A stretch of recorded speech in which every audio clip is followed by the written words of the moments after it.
It is 5 o'clock somewhere, and you've tuned in to Season 3, Episode 4 of BRC. For those of you who'd like to watch this episode, I highly recommend it. You can view Season 4 on our website, YouTube, Spotify, WhiskeyNetwork.net, and Zencaster. I'm Kerry Moynahan, and in today's Whiskey Whereabouts, I catch up with Ashley and Colby Frey to talk about their 100% unmalted barley expression, their new 10-year anniversary expression, and their partnership with the University of Kentucky's Estate Whiskey Alliance. So kick up your shoes, pour yourself a dram, and join me for this episode of Barrel Room Chronicles.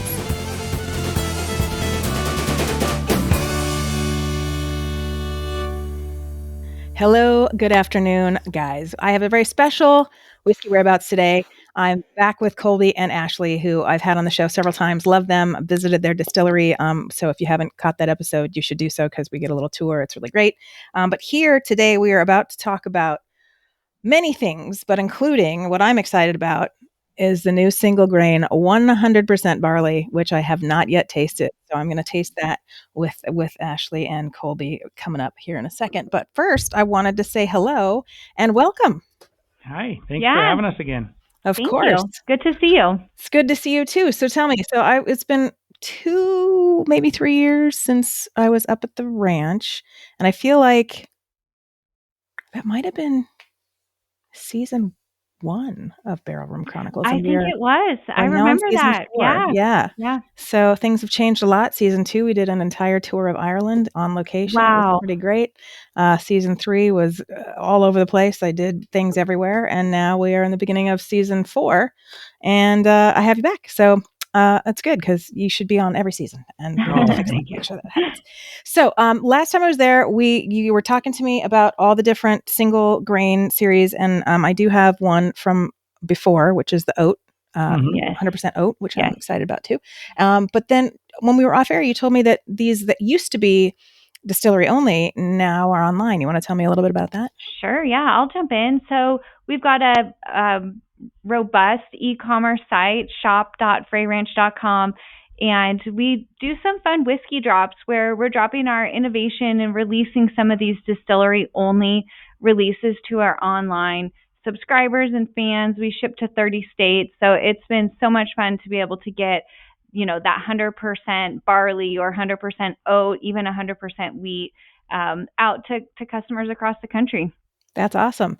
Yeah. So I don't know about you, which I'm going to ask.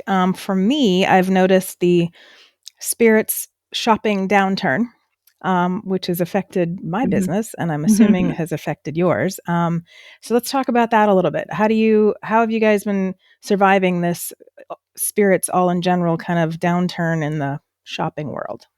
Yeah, it's interesting what's going on with the industry right now. For us, everybody is affected, like you mentioned. We've been super strategic with our distribution approach, and we've never wanted to be everywhere and saturate the market. We want to be in the right bars and restaurants, the right retail stores, and we don't really ever flood, a store with these like huge incentives and huge racks and stacks. And we're not just trying to sell whiskey. We want to build the brand the right way from the beginning. Right. And so for us, it's just been about being in the right places with the right accounts and really making sure that we tell our story. And one thing that a lot of retailers have told me, because we just launch in like Florida, for example, and one retailer said, you know what, you guys are different. I have 200 whiskeys on the shelf right now, but I don't have any that grow 100% of their grains, malt their own barley, like have total control over the entire process. And he joked around. He looked at the shelf and he says, I probably do have 30 or 40 bottles over there that are literally the same juice, same whiskey with different labels on it, but I don't have anything different. So I will take you, but I have it. I told myself, this guy said, I told myself at the beginning of this year, I am not going to take any new whiskeys and I'm going to actually start thinning out my shelves, Nice. And so it was kind of a good compliment. I think that's why, we're not, we would like to be a little bit further or sell a little bit more than we are right now, but we really aren't as, what's the word? We haven't gotten hit as bad as the market a lot of them as a whole. Yeah. Well, that's good. That's good. And I have noticed, I do see you in more and more places, especially in Nevada when I go to Nevada. I also saw you in Denver recently. Yeah. Yay, yeah. So, yeah, I mean, I keep going places. I'm like, oh, there they are again. There they are again. Yeah. Of course, none of them had the single barley, 100% barley. So Yeah. tell me a little bit about this expression. If you can tell me the age, great. If you can't, great. But tell me, like, was this part? I can't remember. I mean, it's been, as we said, like a few years since I was there. Was this one of the original single grains that you guys did, No. or no? Or is this one new? Because I don't remember So that seeing one's this one before. new. And what this one is, our goal as farmers is to really like highlight the grains. And so we did make 100%. This is 100% unmalted barley. So traditionally you'd see a single malt or a American single malt or some, malted type of barley.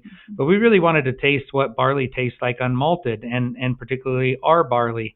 And we also didn't want to have any outside flavor influences by having some other type of grain in there.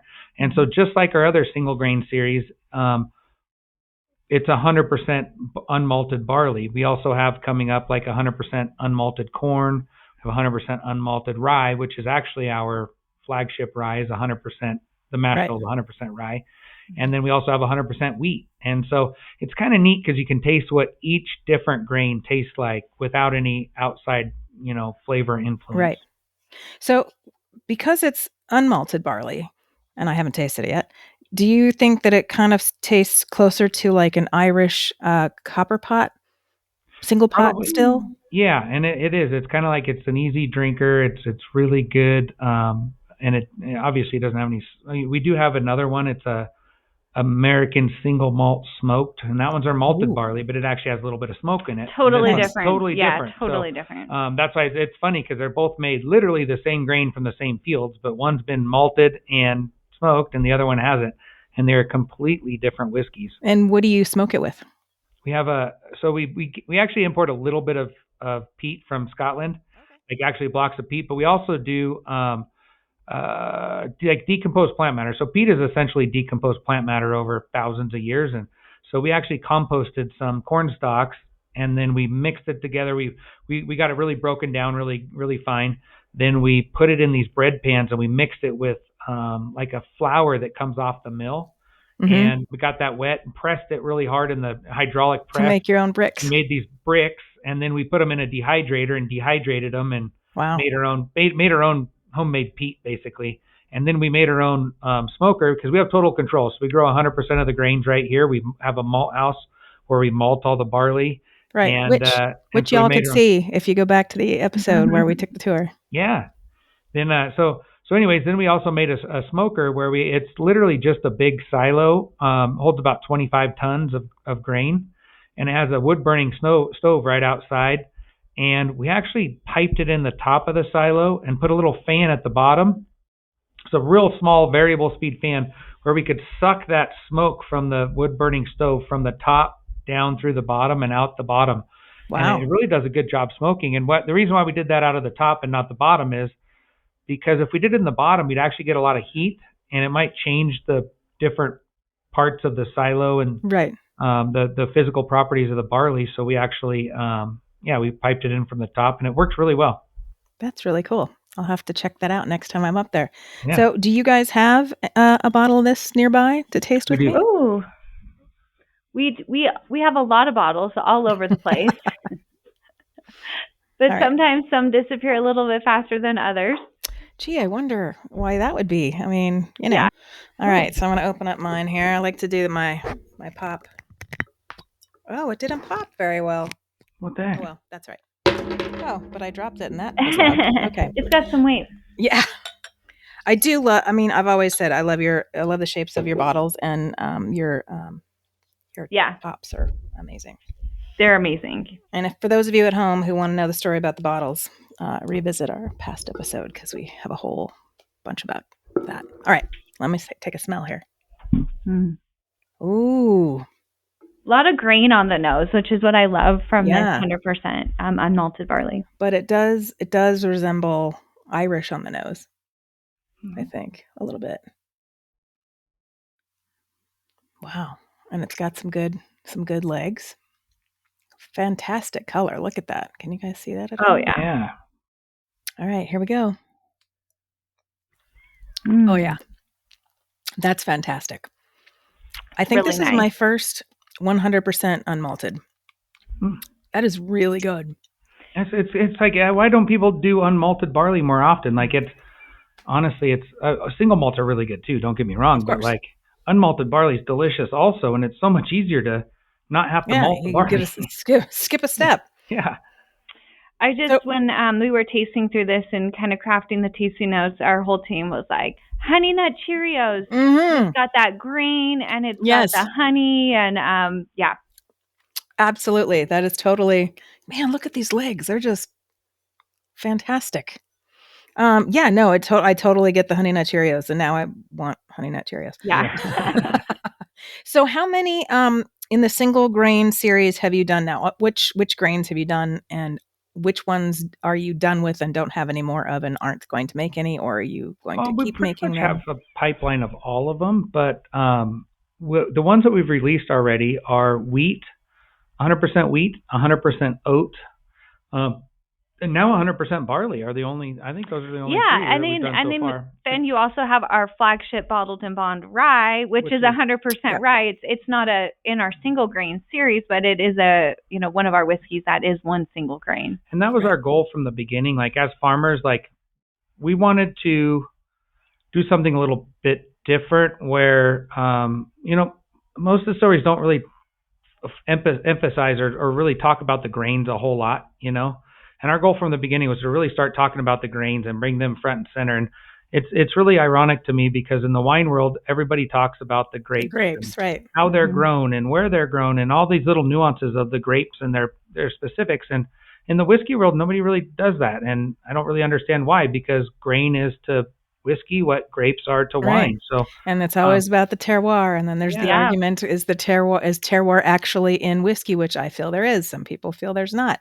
But I think you guys have a very specific terroir because you do everything on your farm. And I think I think everything that I've tasted from you guys is definitely all very unique, no matter what kind of whiskey it is, but it's all delicious. Like there's not anything that I would have said, no, thanks. Like it kind of like, I'll say, okay, I'm in a oaty mood today, so I'm going to get the oat, or I'm in a wheat mood, or I'm in a bourbon mood. So I think you guys do a fantastic job, especially with your single grain series. Yeah, and that's what's fun about it, is the taste of different grains, like we said, by themselves. And I've had even like some big time master distillers in Kentucky say, "Oh, mash bills don't really matter. Just throw in some corn, barley, and wheat, or corn, barley, and rye, and it'll be fine. It's good." But if you taste all of our whiskeys by themselves, wheat, rye, barley, and eventually we'll have our 100% corn come out. We've tasted it, and it's really good. Also, like by itself, the 100% corn, you can't tell me that it doesn't make a difference on your mash bill. I mean, when you taste the difference in each different grain. Yeah. So how soon is the 100% corn coming? I don't think we have a release date yet. I think it's just turning 4 years old right now, so it probably won't be. It might be a little over 4. It'll probably be a year. We'd like to release everything around 5 at least. Or close to it. Okay. So besides the 100% corn, what else do you have in the pipeline coming out that you haven't had out yet? So we have you can tell us about smoked oat and rye. We have we haven't released any of our 5 grain bourbons yet, huh? No, not yet. Some 5 grain bourbons with oat as a 5th grain. Oh, what are the other 4 grains? It's same as our wheat, rye, barley, and corn. It's basically our normal mash bill, but then we reduced each one a little bit and added oats to it. And, and the bourbon is still, the bourbon, the corn is still the 51% of it, right? Yeah. Yep. So it's mostly corn. It's a bourbon, the bourbon has to be 51% or more corn. And then we have, what other ones have we not released yet, Ash? Well, we've got our big harvester that's going to be coming out. So in 2024, we celebrated 10 years of distilling. And we worked with Nancy Fraley, who a lot of people know and love Nancy. Yeah. And so she helped us put together a blend that we'll be releasing. We're calling it our first harvest. And we want to do this annual blend with her. We're actually already working on our second one, even though we haven't released our first one. But it's going to have some really, really high-end packaging. It's going to come in a silo box. Cool. I won't share too much, but there's been a lot of packaging delays, but I can promise you it's worth it. And just like our normal packaging, there's a lot of thought that goes into the packaging. And Yeah. just like Ashley said, there's a silo box, and really like we're farmers and we're storing our grains, which is our whiskey, in these little silos, and it kind of fits back to us. But when we did make the blend with Nancy, we kind of gave her a blank palette or blank slate and said, look, we want to just make the best whiskey we can out of what we got here. And we gave her probably hundreds, I don't know, a lot of single barrel bourbons, ryes. But then we gave her the quad malts and the smoked malts and the oats and everything. I said, there's a blank palette. Like, I think she tasted like 16 different mash bills and hundreds of single barrels and things like that, and came up with an amazing blend. So how many bottles are going to be in the first harvest release? 500. Wow. And do you have a price point for those yet? It'll be $249. $249. Yeah. Out of your mind. No, I'm just kidding. No, that's that. Yeah. And then 500, and there's only going to be, no, that's good. That's good pricing. Don't touch that device. We'll be right back with more from Fray Ranch. We are delighted to extend a special invitation to our listeners to join the fun at Fog City Social 4, taking place on Saturday, April 26th, 2025, at the historic Rincon Center in San Francisco, California. At Fog City Social, every guest is treated like a VIP. Celebrate whiskey culture in a welcoming, diverse, and vibrant environment. Bring fellow enthusiasts, partners, and friends to share in the experience. Fog City Social goes beyond whiskey. While whiskey remains the focus, FCS features a variety of exceptional spirits brands, ensuring there's something for everyone. Every ticket includes a one-of-a-kind festival bottle and access to exclusive bottles for sale during the event. Experience the difference. Unlike traditional festivals, Fog City Social offers a curated, intimate atmosphere where genuine connections and memorable moments flourish. Come celebrate your passion and connect with whiskey lovers from across the country. Scan the QR code on your screen and enter FCS25 BRCF at the checkout for discount pricing. When we started the distillery, we said we don't care if it takes a little bit more time, if it takes a little bit more money. We want to do it the right way. You only get one first impression, and so we got to have our first release. We got to have it dialed in and right. We can't settle for something that's not perfect. We don't want to let our customers down. It's really important to us. Well, that's the thing with whiskey. Like, if you're a fan of whiskey, whiskey equals time. Like, that's it. Like, if you want it to be, anything that's decent, first of all, legally it has to be X amount of time, right? But we're not moonshiners. If we were extremely impatient, we wouldn't have a distillery, or a whiskey distillery at least. Right. We'd probably be making vodka or gin or something boring like that. Oh, I don't know. Gin can be. I've kind of gotten into gin. Gin can be kind of exciting. I didn't think so much of. I kind of thought of gin, but until I went to Ireland and visited Glendalough, which is south of Dublin, and I met their forager. Like, she goes foraging in the woods seasonally and picks seasonal botanicals, and they have, in Ireland only, they have 4 season that you can buy there, but they can only make so much of it, so you can only get it in Ireland. And then they have their 2 other gins, but she blew my mind. Like, there was just all these different, and then she was having me taste these botanicals that I'd never even heard of. Some of them aren't in this country, released in California. One of them was a green leaf, and it tasted like a lemon, and I was like, what is this? Wow. So I think you can have a lot of fun with gin, but still whiskey is where it's at. That's it. Every once in a while, I don't mind a gin and tonic, but it's like I get tired of them, and I go back to whiskey all the time. Exactly. Yeah. I'll have a gin drink of some sort, if I'm going out and they don't have a good whiskey selection, then I'll be like, all right, what do you have for gin? And if they have a good gin selection, then I'll do something gin, but it's always whiskey. Okay. So, what have we not covered that we should tell everybody what's happening? So you guys still offer people to come. You have a store there, a little shop. It's got great stuff.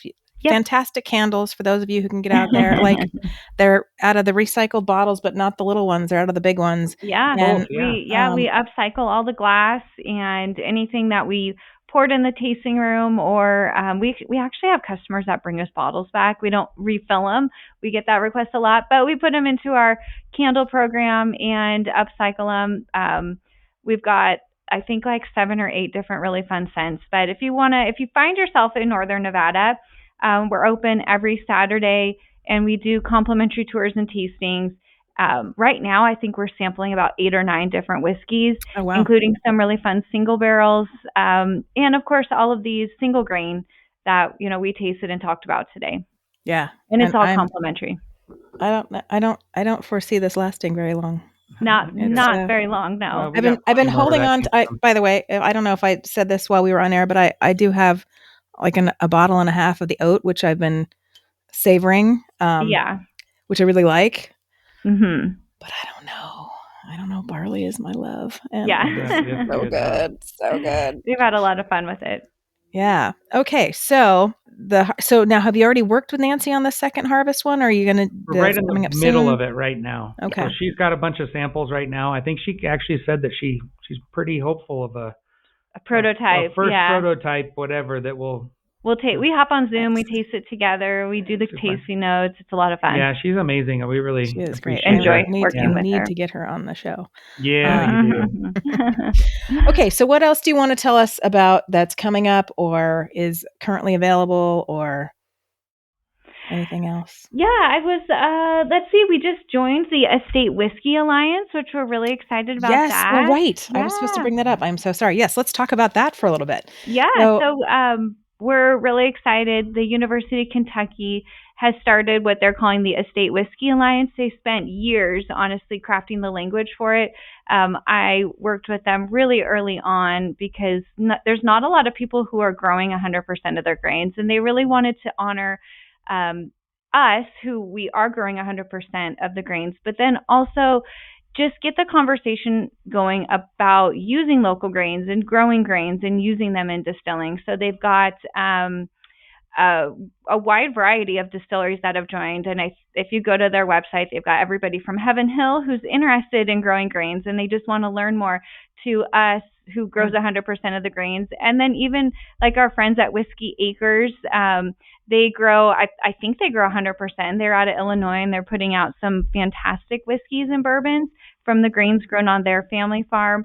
And it's wonderful. All the way to like Maker's Mark, who has a little farm right on their site there. Oh, I did not know that Maker's Mark had their own little. Yeah. And I don't know how much though that goes into their actual whiskeys, but I think they're trying. It's kind of what it is to us. Is it's kind of almost like a reassurance that we're on the right track. Oh yeah. The big guys like Maker's Mark, Heaven Hill. Did you run out to the school and see their new distillery?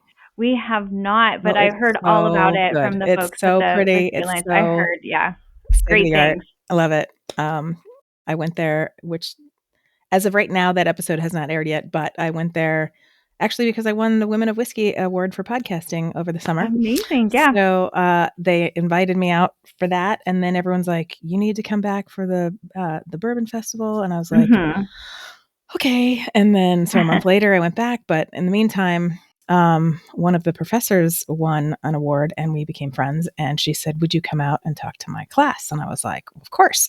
So I talked to her class, and then she interviewed me for this project they're doing for the school, and I interviewed her for the show, which is again coming out soon. But then I got to take a tour of the distillery at the school, which was, I mean, I almost wanted to just move there so I could work at it. So it's small, but it's like state of the art, and it's beautiful, and their rick house is great. It's got the rolling racks, and it's very Kentucky.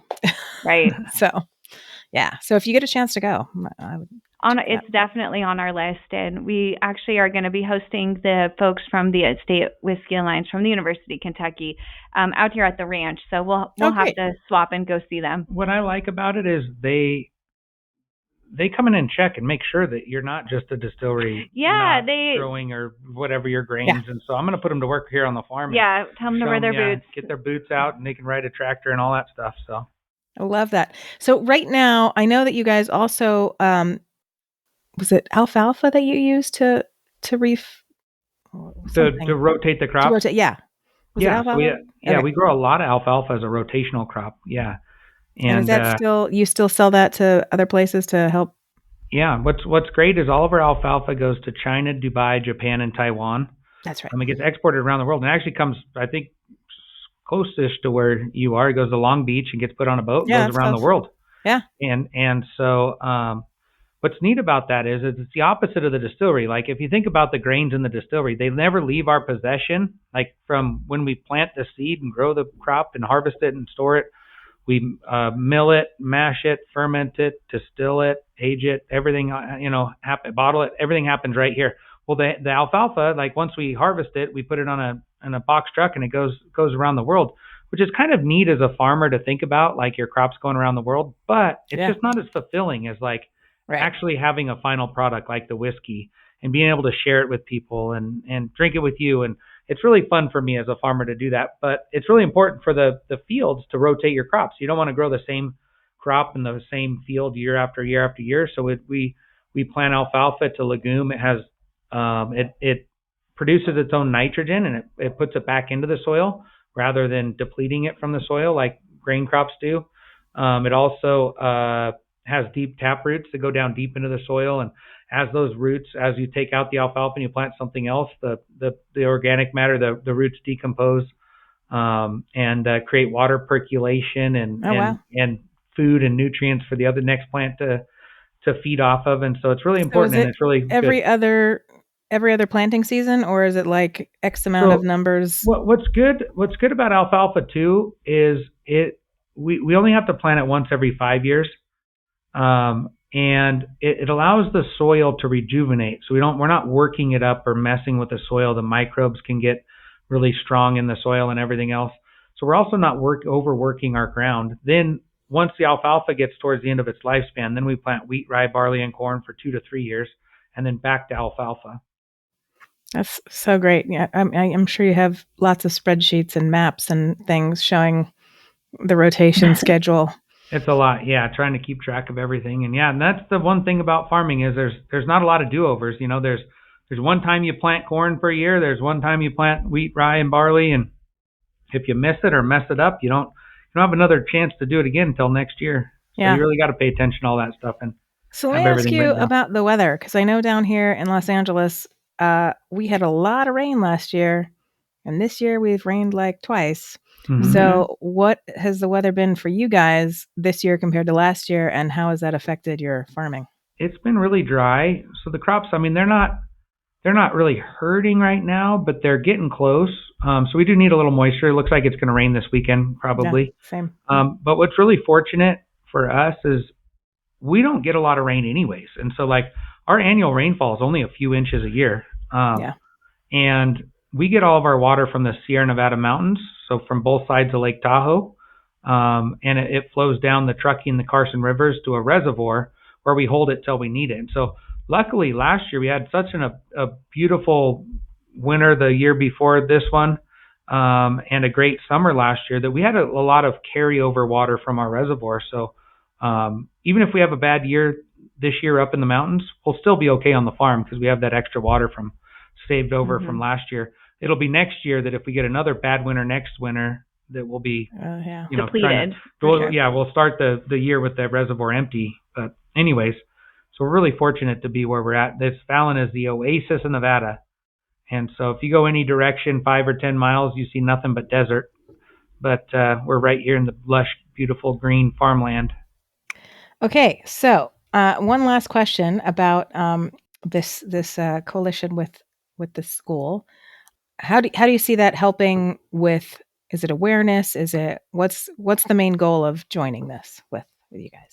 I think it solidifies our original goal, which is to really like showcase the grains that we grow here on the farm.